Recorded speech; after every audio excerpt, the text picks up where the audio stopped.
7h36, bonjour Adrien Gindre. Votre invité ce matin est Christophe Béchu, le maire d'Angers, secrétaire général du parti Horizon, ancien ministre.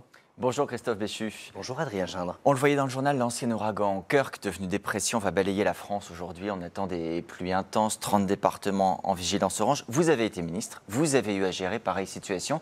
Que peut faire le gouvernement dans un cas comme ça? D'abord, être extrêmement précis sur l'information.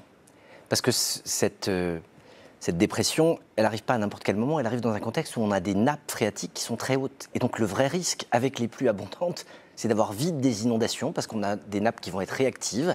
Donc rappeler les gestes qui consistent à ne pas descendre de chez soi, à ne pas prendre sa voiture si on se retrouve avec des torrents d'eau, à faire en sorte d'écouter la radio, de suivre les informations. Ça peut sembler bête, mais c'est crucial et ça sauve des vies. Et on est dans un moment compliqué parce qu'on a effectivement ces précipitations extrêmement intenses qui sont attendues. Vous diriez, comme la nouvelle ministre Agnès Pannier-Runacher il y a quelques jours, quand il y a eu des inondations à Cannes, c'est la faute à l'urbanisation, ça avait déclenché la colère du maire de Cannes? C'est un raccourci. Je crois qu'il y a deux choses.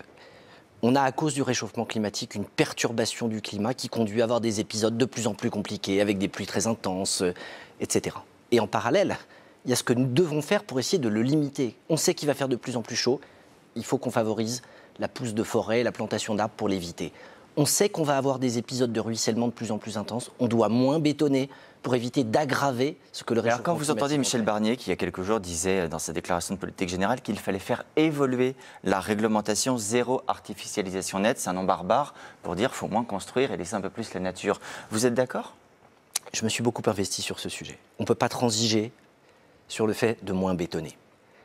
Je crois profondément que c'est les mêmes débats que sur la loi littorale. Il y a 40 ans, quand on a dit aux élus du littoral « on va interdire de construire », ils nous ont dit « vous nous mettez sous cloche, vous nous empêchez de vivre et de prospérer ». Aujourd'hui, tout le monde mesure qu'on a eu raison. De la même manière, il faut tenir bon sur le fait de limiter les droits à bétonner. Ça ne veut pas dire qu'il ne faut pas essayer de discuter avec les maires pour savoir comment on peut continuer à assouplir tel dispositif. Mais il ne faut pas changer de cap, ce serait irresponsable. Christophe Béchu, le gouvernement présente demain son projet de budget. Il demande 5 milliards d'euros d'économie aux collectivités locales. Vous êtes maire. Est-ce que vous considérez que ces 5 milliards sont faisables? Je précise que le vice-président délégué de l'Association des maires de France dit « Nous n'acceptons aucune des mesures d'économie ». On ne peut pas dire ça. On ne peut pas dire on n'accepte aucune mesure d'économie. On a un déficit public élevé dans un contexte de dette record. Donc si on dit « je suis contre les hausses d'impôts, je suis contre les baisses de dépenses », on entre dans une forme d'irresponsabilité. Et donc on fait 5 milliards d'économie?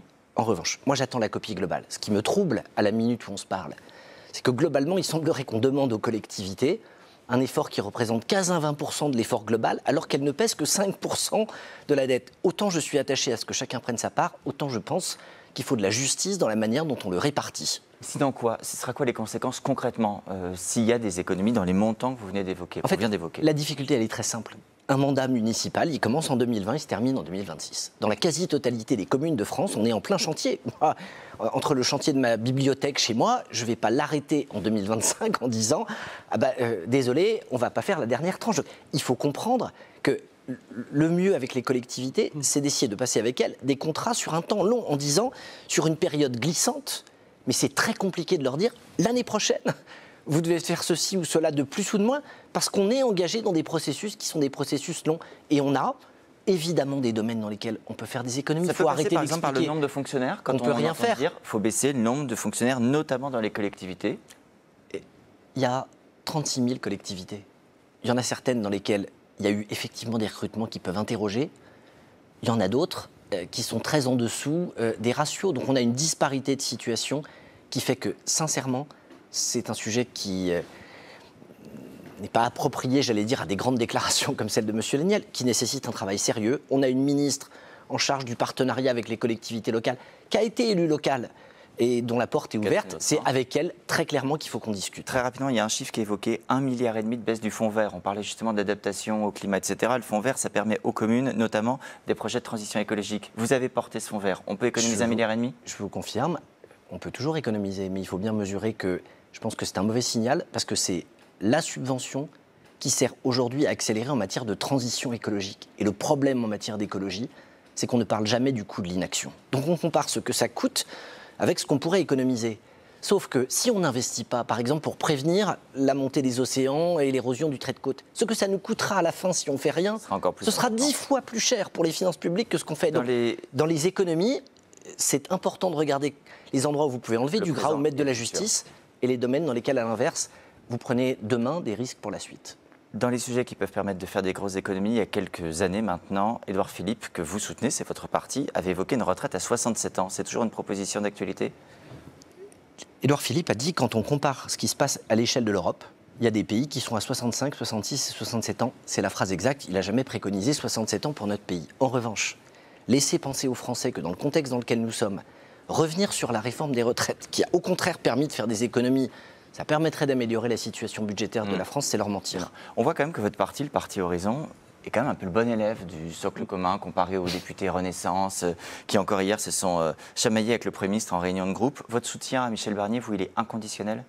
Je ne dirais pas ça. Je ne connais pas de soutien qui soit inconditionnel, à part celui de ses parents pour leurs propres enfants. Mais en politique, c'est rarement un mot qui a du sens. Il faut être clair. Michel Barnier, il est pro-européen, attaché à la décentralisation, et il considère qu'il faut de l'ordre dans les comptes et dans la rue. C'est exactement ce qu'est la ligne d'Horizon depuis 3 ans. Aujourd'hui, on est le 9 octobre. Et je vous remercie de m'avoir invité le jour de l'anniversaire de la création du parti. Nous, ce qu'on souhaite, c'est la réussite du pays. On ne dit pas qu'on sera d'accord avec tout. On dit que si Michel Barnier échoue, c'est le boulevard pour que les extrêmes, pour que M. Mélenchon et Mme Le Pen se retrouvent à un moment face à face. Ça veut dire que vous préparez aussi la présidentielle déjà maintenant ? Je vous le confirme. Et très clairement, à l'occasion de ce 3e anniversaire, on va, dans les minutes qui viennent, informer l'ensemble de nos adhérents d'un certain nombre de changements. D'abord, on va se doter d'une commission nationale d'investiture dont la présidence va être confiée à Christelle Morancet, la présidente de la région Pays de la Loire, pour préparer des dizaines, des centaines de candidats pour les élections législatives au moment où elles arriveront et pour se tenir prêt dans tous les cas de figure. Ensuite, une autre femme, Stéphanie Guiraud-Chaumeil, maire d'Albi, va prendre la présidence d'un institut de formation que nous lançons parce qu'on est convaincu que si on veut aussi changer la politique, il faut qu'on aide les femmes et les hommes qui s'engagent en politique à se former. Gilles Boyer va devenir délégué général du parti à mes côtés et on va, dans les semaines qui viennent, annoncer plusieurs dizaines de secrétaires nationaux thématiques pour que l'année prochaine, on puisse commencer à présenter le programme massif dont Édouard Philippe a parlé en annonçant sa candidature et en avançant de manière très méthodique sur tous ces sujets en 2025. Merci Christophe Béchu, merci Adrien Gindre.